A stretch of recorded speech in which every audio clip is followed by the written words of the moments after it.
Hello, everyone. My name is Maureen McDowell. I am the founder and executive director of Keep St. Pete Lit.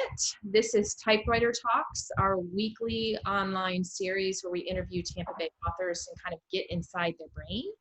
And this is episode 7, and we have the lovely Gloria Muñoz here with us. Thank you so much, Gloria. Thank you. I'm excited to be here.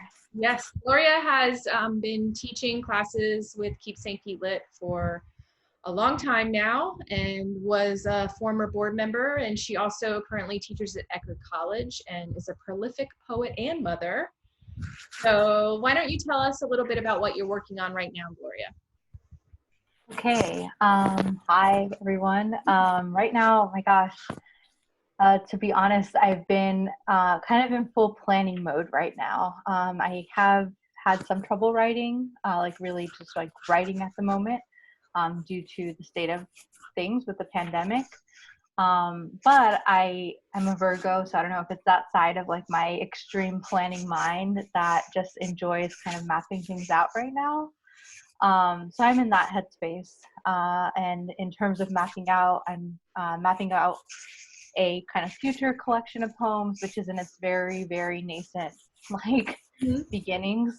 And then an essay collection, which I've just kind of been thinking about for a long time and working on here and there and trying to figure out.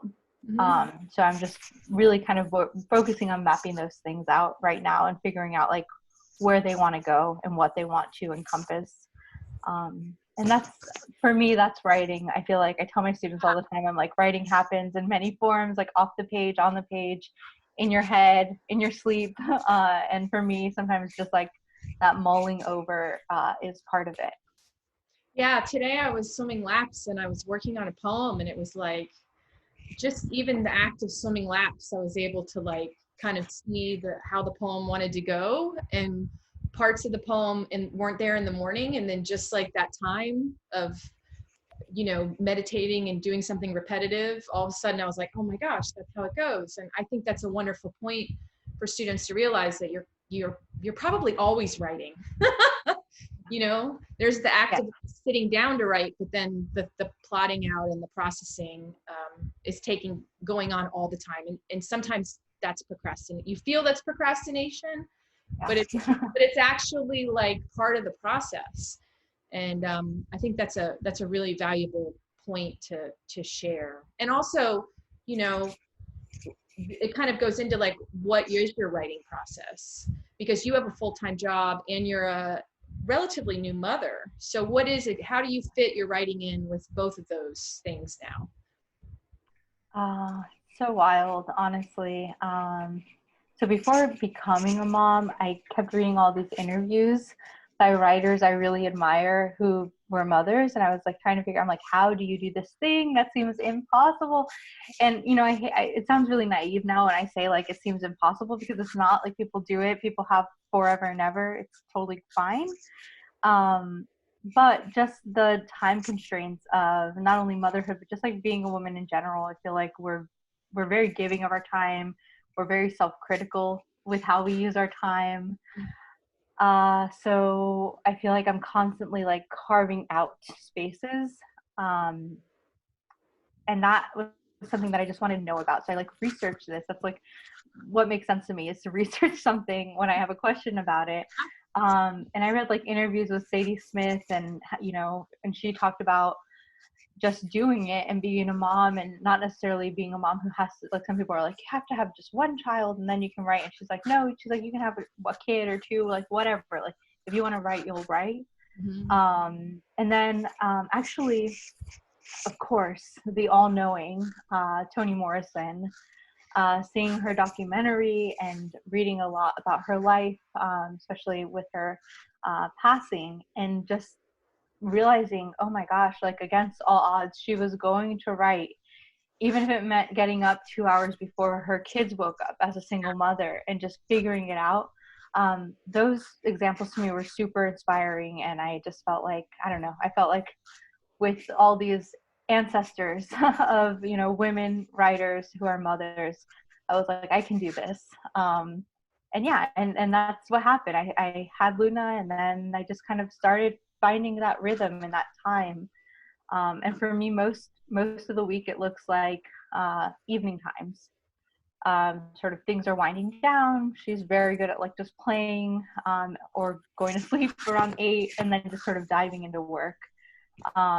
I try to do the mornings. I'm trying to do mornings because I hear that it's like the best productive time for just making sure you do. I don't believe in like it being like more creative or synergistic or anything like that, but just for making sure you do it, I get that.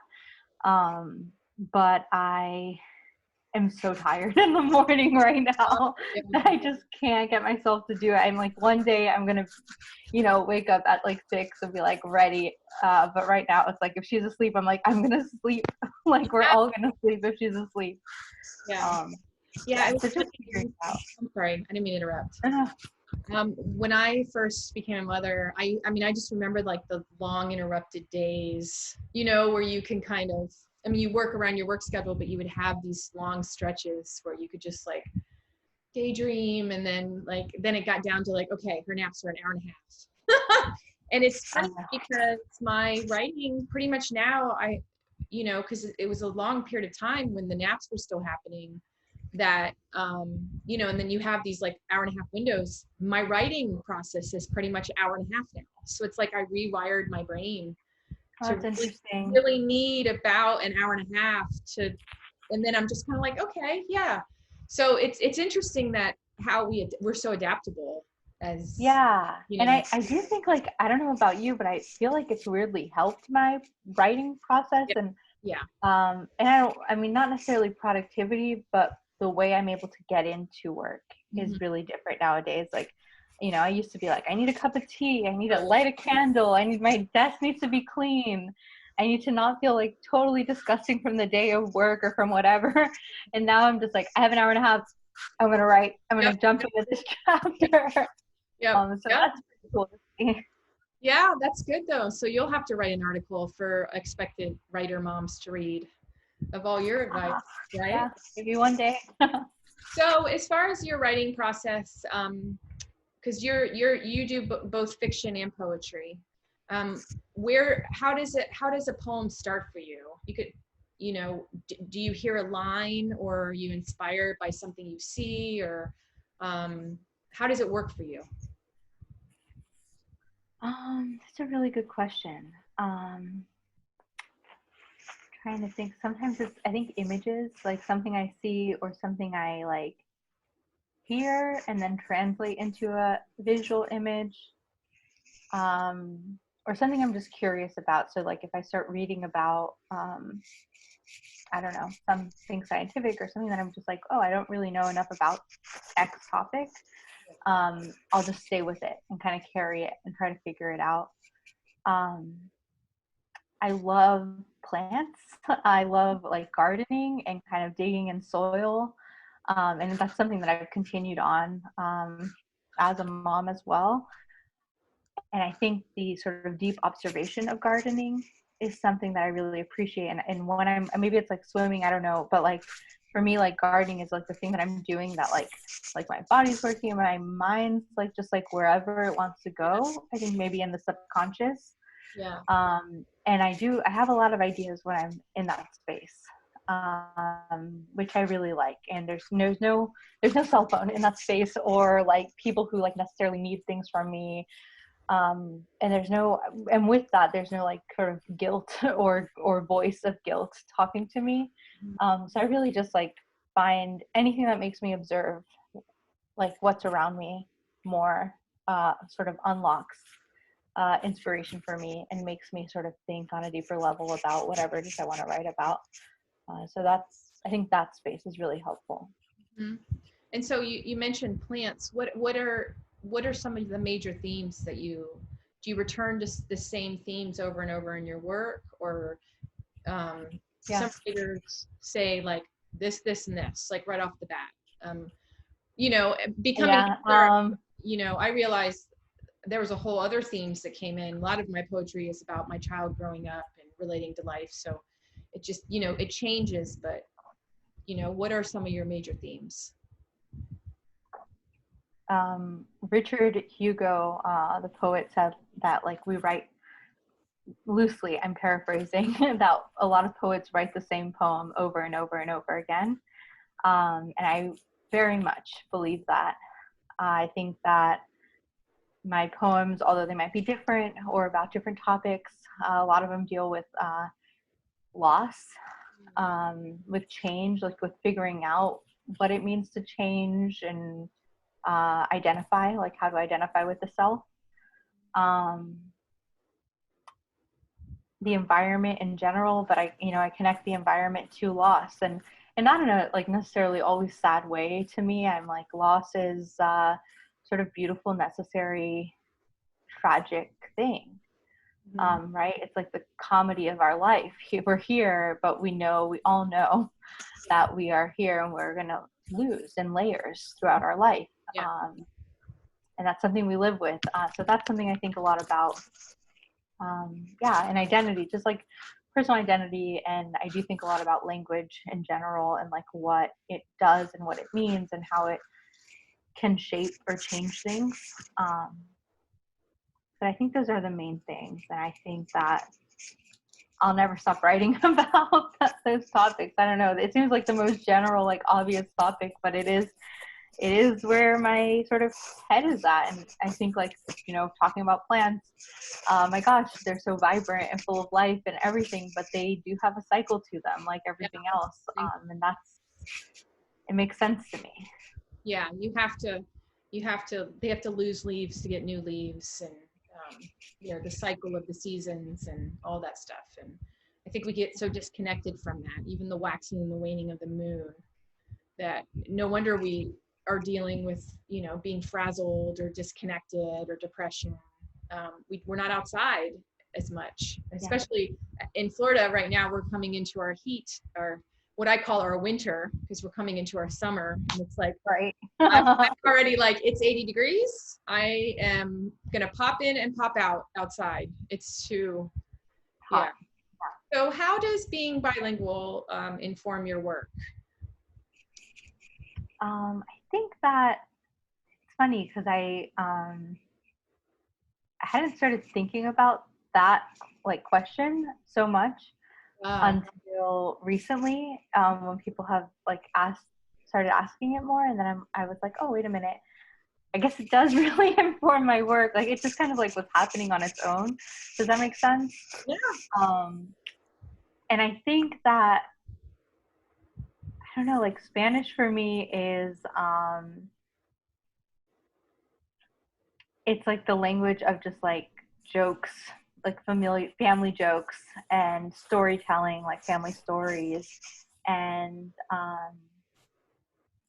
like deep connectedness to my family, to the people that I identify with culturally, to a history.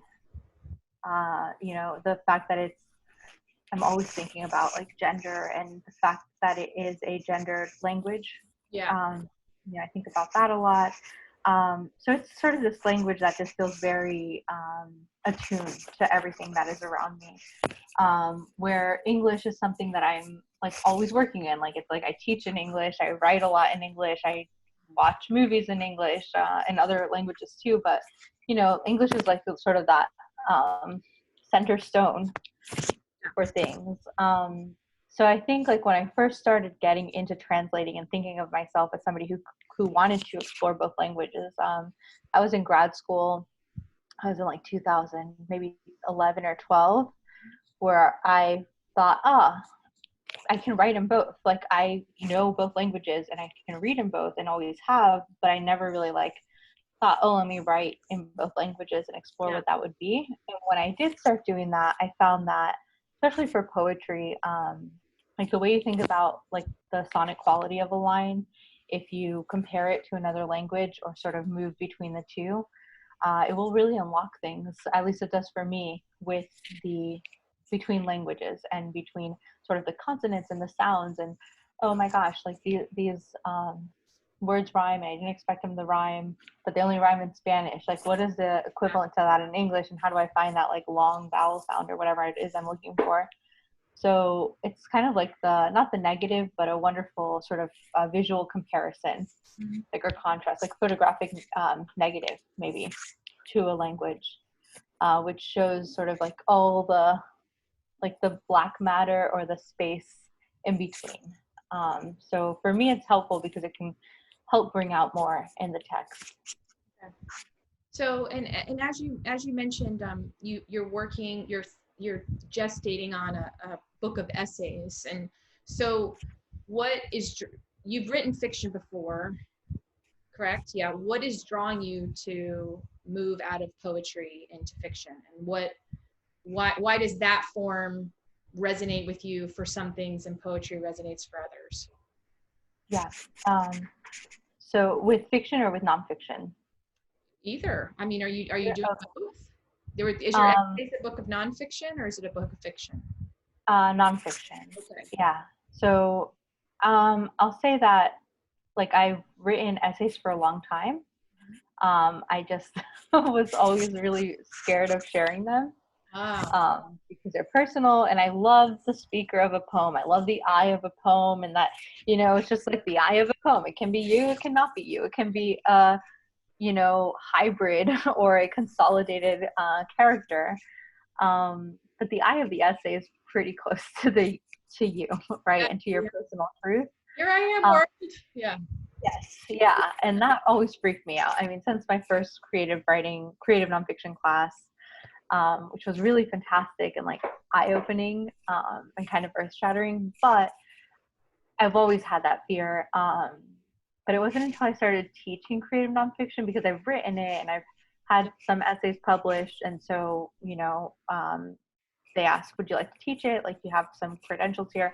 So I said, absolutely, yeah, let's give this a go. And oddly enough, it was teaching creative nonfiction that made me want to kind of explore essays again and get into that headspace.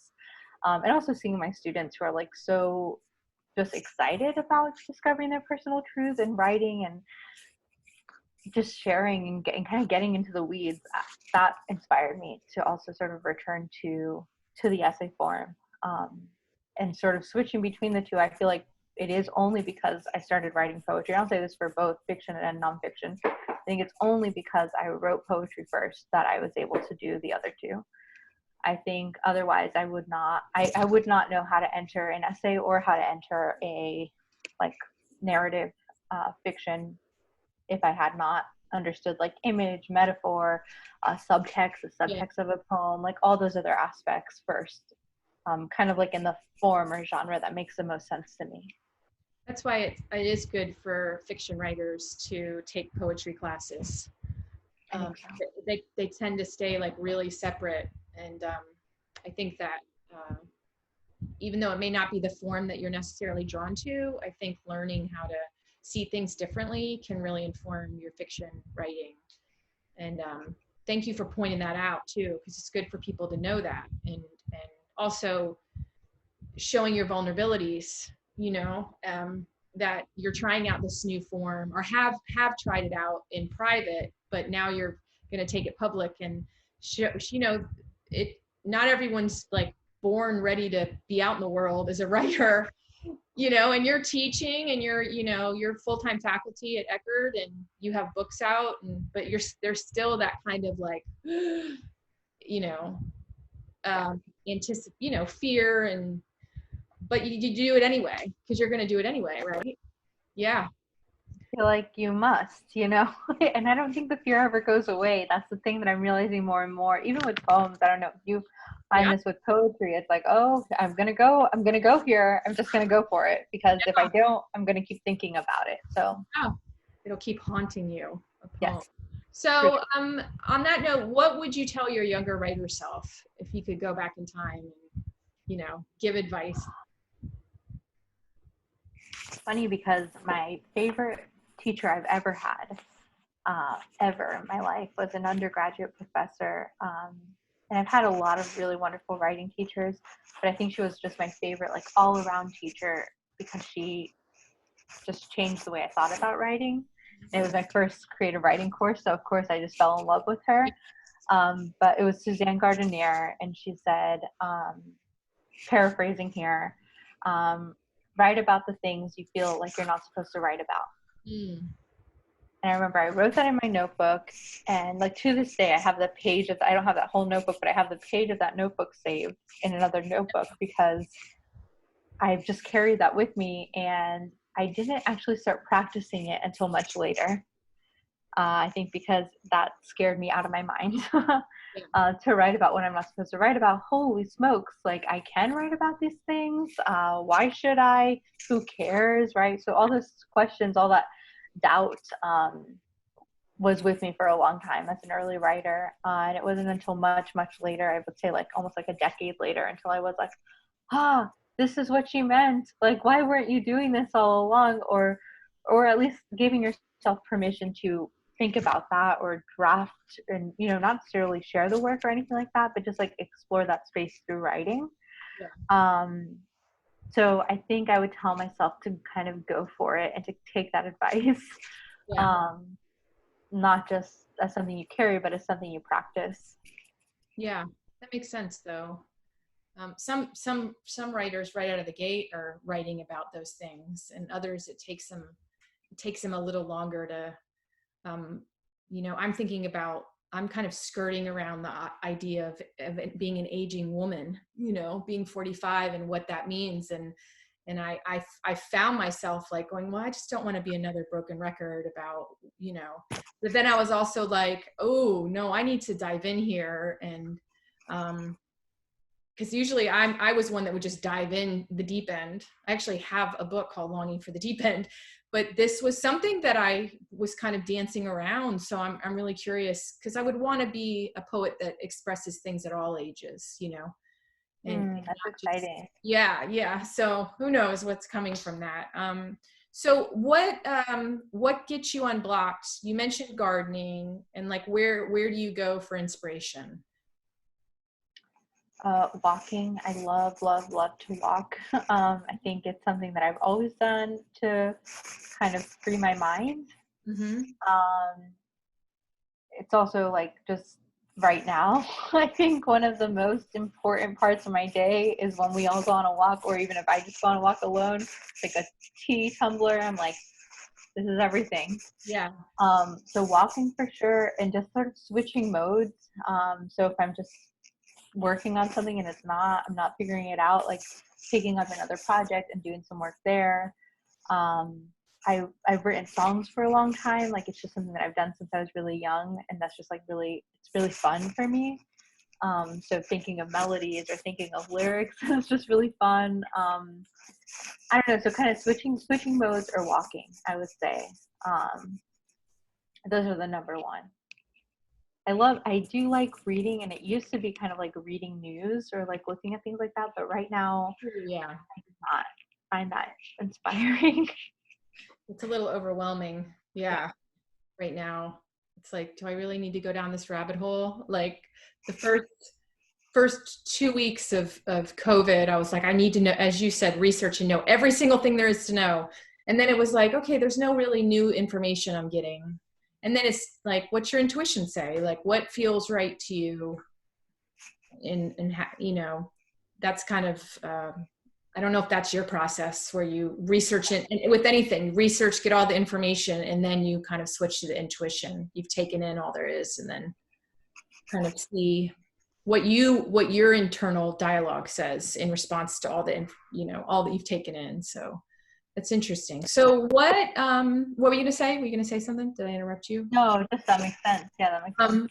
What are you reading right now, and who are some of your favorite authors?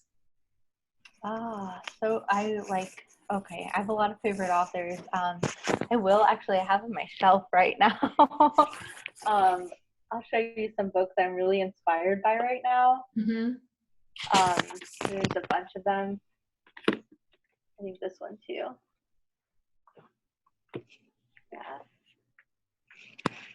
I love Sadie Smith, as I mentioned before, who I've been just revisiting because she really, I think she's one of the first writers who I read when I was much younger, who wasn't like a old white dude, who was just like writing about things that were like really exciting to me. Yeah.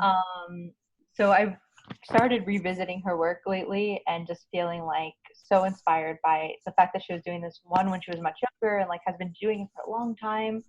And then she's somebody who's able to switch between like fiction and nonfiction. I think that's awesome. Yeah. I love Gay right now because especially this book, it's like a dose, like a vitamin. It's just like the best, like really short delights that you can read, sort of one a day or a few a day, whatever. Really good.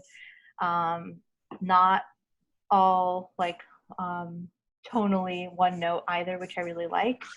I finished this book a few months ago, like 2 months ago, and I can't stop thinking about it.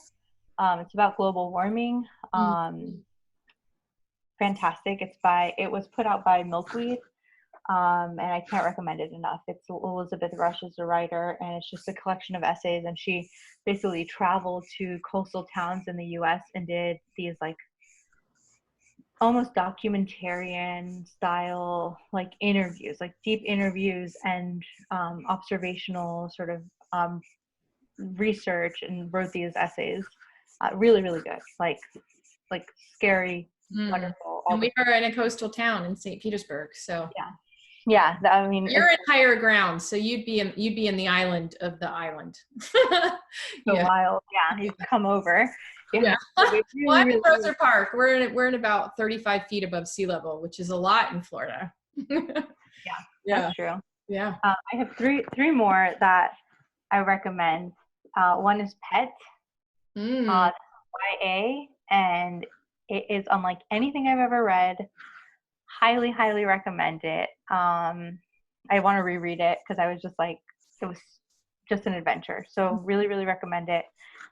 Again, I feel like we know narrative and we understand how a book works, and then something like Pet comes along and I'm like, oh, I know nothing. Oh my gosh, it's very cool. Then the other one is Morgan Parker's Who Put This Song On, which I really love. It's also YA fiction, but based on nonfiction, and just like really, really wonderful, kind of like diaristic form. Really love it. And the book I'm reading right now is Fiebre Tropical, which is written mainly in English, but has a lot of Spanish in it. And the voice of this book is so phenomenally strong. It's just really inspiring. Like, I feel like it's like a friend talking to me when I'm reading this book. So these are the ones that I love the most right now. Yeah.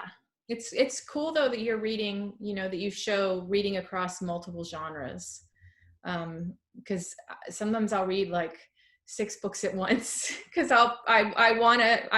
some days maybe you want the young adult, and some days you want to be a little deeper, and some days you're feeling deep enough and you don't necessarily want to read about rising sea levels, but like it's good to have a wide variety of books that you're reading at once if you're able to do that. But then I also just love it, and it feels like it's so rare that I find a book that I just like can't put down. Like there's no other feeling like that. Yeah, but I mean, I think every writer that would be their goal, that you write something that person just has to like devour.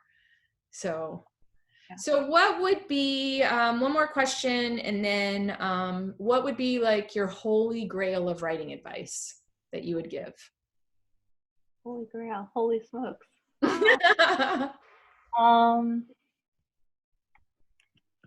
To just put in the hours. There's like no magic I think there's magic to creativity, etc., but I don't think there's magic to getting the work done. Yeah. I think it's time. I think time is a privilege. So it's figuring out how to negotiate that in your life. But if it's something you love, like, just put in the hours, put in the time. It might be something that's published. It might not be. Like, that's not the reason we write. I think, and that's something I really try to teach my students. Like, if you're writing to get published or to win an award or to do XYZ thing, like, don't, because that's like a really roundabout way to sort of get recognition. Like, do something else, because there's a lot of other things that will kind of get you recognition in life quickly if that's what you're going for. It's a good point. Yeah. Yeah, I mean, those things will come later, but it's only after you've put in a lot of time and a lot of effort and a lot of hours. Like, and it is just the tip of the iceberg that people see and they're like, oh, that's amazing. And it's like, whew, yeah, it's awesome. But there was so much effort and like tears and sweat and like everything else behind that like one little thing. So it's not about that thing. It's about just the work. I think that to me is like the ultimate writing advice. It sounds really practical, but it's a practice. Yeah, and it's not necessarily, it's not a sprint, it's a marathon. And anyone I think that feels called to be a writer, they have to do it. So they, you know, because there are, as you said, easier ways to get recognition, easier ways to make money, easier. Yeah. So if you are feeling called to sit at the desk and get your words on paper, there's a reason behind it, and it's important to listen to that. But also, like, don't be in a hurry, you know. And I think that's especially true, like even with writing a poem. You can try to rush a poem, but sometimes you haven't even lived the part of the poem to write about yet. You know, you might have started a poem and already kind of lived part of the poem, but just by having, like, holding space for that poem, maybe what you need to add more to it won't happen until next week. You know, and to try to rush it and beat yourself up because it doesn't happen fast enough, it's a heartbreaking way to approach something that is so rewarding. But it is like gardening, you know, you plant the seed and you wait for it to grow, and you keep it, you know, you have to water it and you have to give it sunshine, and the same kind of thing with your writing. You have to show up for it like a relationship. So it is a relationship. So you have some work to share with us. Yes. Let me pull that up. I just have it on another tab here. So I'll try to have my eyes somewhat central. It's all so good. fun. All good. Yeah. Okay. So I was going to read something else, but I think I'm going to I'll start with one and then I'll find the other one. Okay. This is called Tonight Moon. Tonight, moon, because the comma is important in there. Tonight moon, you're super. This November is hotter than most. Here we are, clung and tilted closer to that cold volcanic cluster. To be more exact, we're having one of our existential talks while moon gazing on the car hood, holding each other. We are gravity. Tonight, we're in the air, watching a projection of the northern lights bounce off the overhead baggage bin. Tonight, moon, you're average. Tonight, moon, you're warm, oversized, and nostalgic, like an energy-saving light bulb made to look vintage. We'll get matching micromoons tattooed on our forearms this summer. There's been a thorough Google search, but there's no logic behind it except to miss each other less. When the next supermoon blooms in the year, some of us will still be here.